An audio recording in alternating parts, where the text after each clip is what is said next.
ഇപ്പോൾ തർക്കം നടക്കണത് എന്താ? ഇപ്പോൾ മാത്രമല്ല മോശമായത്, മറ്റേ കഴിഞ്ഞ ഗവൺമെൻറ്റിൻ്റെ കാലത്തും ഒന്നാം പിണറായി സർക്കാരിൻ്റെ കാലത്തും മോശമായിരുന്നു.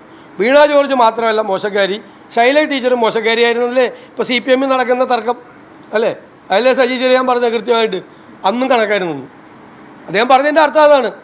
ഒരു MLAക്ക് സർക്കാർ ആശുപത്രി പോയി ചെന്ന് കിടന്നാലുള്ള സ്ഥിതി എന്താണെന്നാണ് സജി ചെറിയാൻ പറഞ്ഞത്. ഇത് തന്നെയാണ് ഞങ്ങൾ കഴിഞ്ഞ കുറേ നാളുകളായി പറഞ്ഞുകൊണ്ടിരിക്കുന്നത്. സർക്കാർ ആശുപത്രികളും മെഡിക്കൽ കോളേജുകളും സംവിധാനങ്ങൾ തകരുകയാണ്.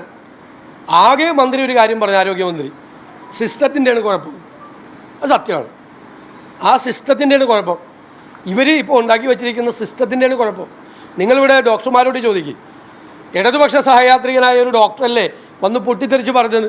നിങ്ങൾ ബാക്കി ഡോക്ടർമാരോട് എല്ലാവരുടെയും ചോദിക്കും. എല്ലാവർക്കും രാഷ്ട്രീയമൊക്കെ ഉള്ളവരല്ലേ. എന്താണ് മെഡിക്കൽ കോളേജുകളിൽ നടക്കുന്ന സ്ഥിതി എന്താണെന്ന് ചോദിക്കും. ഗവൺമെൻറ്റിൻ്റെ ഇടപെടൽ എത്ര മോശമാണെന്ന് ചോദിക്കും. ഓരോ വിഷയങ്ങൾ വരുമ്പോൾ കൈകാര്യം ചെയ്യുന്നതിലെ പാളിച്ചകൾ നോക്ക്. ഒരു മീറ്റിംഗ് കണ്ടക്ട് ചെയ്യാൻ പോലും മര്യാദയ്ക്ക് പറ്റുന്നില്ല. മീറ്റിംഗ് കണ്ടക്ട് ചെയ്യാൻ അടിച്ചേൽപ്പിക്കുകയാണ്. വേറെ തരത്തിലാണ് ലാംഗ്വേജ്, വേറെ ഭാഷയാണ് അവർ സംസാരിക്കുന്നത്.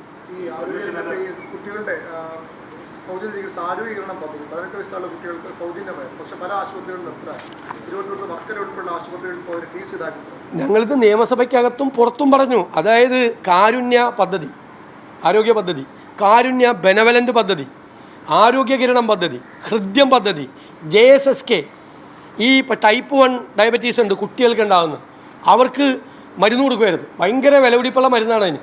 അത് എല്ലാം നിർത്തലായി, എല്ലാം വഴിയിലാണ് കിടക്കുന്നത്. അതാണ് പറഞ്ഞത്. ഇതെല്ലാം ഈ 1800 കോടിയാണ് കാരുണ്യ പദ്ധതിക്ക് കൊടുക്കാനുള്ളത്. ഇപ്പോൾ പ്രൈവറ്റ് ആശുപത്രികൾ കാസ്പ് കാർഡ് സ്വീകരിക്കേണ്ടെന്ന് തീരുമാനിച്ചു. ചില ആശുപത്രിക്ക് 200 കോടി 250 കോടിയൊക്കെ കൊടുക്കാനുണ്ട്. മെഡിക്കൽ കോളേജുകളിലെ ഈ HDC ഫണ്ടിൽ പൈസ ഇല്ലാത്തത് എന്തുകൊണ്ടാണ്? ഈ കാരുണ്യ പദ്ധതിയുടെ പൈസ HDC എടുത്ത് കൊടുക്കുക. ഇല്ലെങ്കിൽ അത്യാവശ്യം മരുന്ന് മേടിക്കാൻ ആശുപത്രിയിൽ പൈസ ഉണ്ടായേനെ. മുഴുവൻ അവർ പറഞ്ഞത് സത്യമാണ്, മുഴുവൻ സിസ്റ്റവും തകരാറില്ല.